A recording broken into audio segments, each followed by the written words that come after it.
Alright, homebrew setting, races, halflings. Again, I went against some popular media stuff. I did not make the halflings Middle-earth halflings. They do not have hairy feet that they don't wear shoes on. They have normal feet that they wear shoes on like everybody else.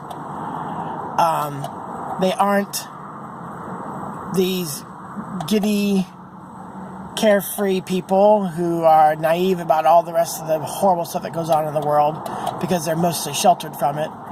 That's the Tolkien approach. I wonder if Tolkien wasn't trying to do children in the biblical sense of like having faith like a child or something like that, right? Like they're completely naive and out of it. So no, halflings in my setting are simply humans. They aren't actually humans, right? But descriptively, they're humans that are half as high. That's it.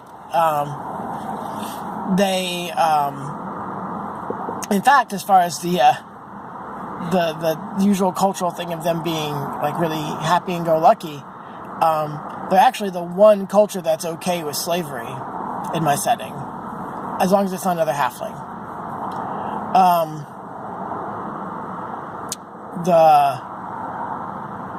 They have, I mean, I could look at at my sheets, which I never have.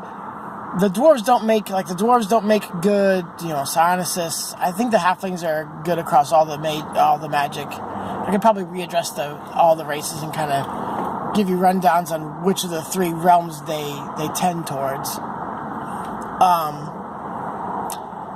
The halflings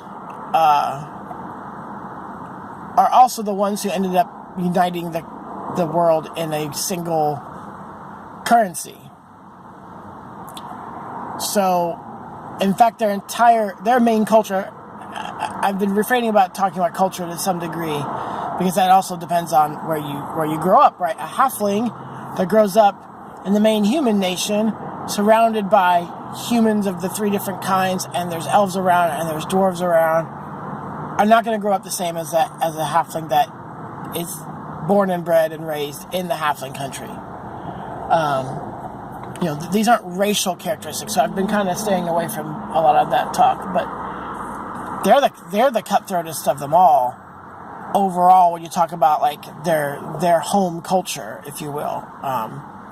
Like you make a name for yourself out of your business and you basically start a clan, and someone doesn't leave your clan until they make a business that's greater than yours, or maybe not greater, but of significant, effort and striving and accomplishment.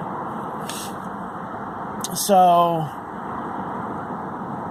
yeah, if I knew off the top of my head what the stat bonuses were, I could really kind of address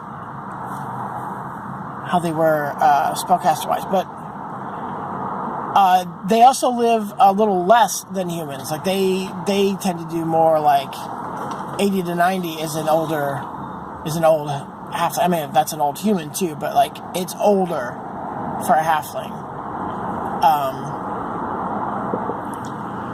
I guess that's something you could say about the way I did the civilized races is that I didn't make them fantastical race-wise that give them a lot of really special abilities. The dwarves and the elves have night vision. They have different life expectancies across them. But then that's about it. So I see my passenger coming, so I am going to go. Talk to you guys later.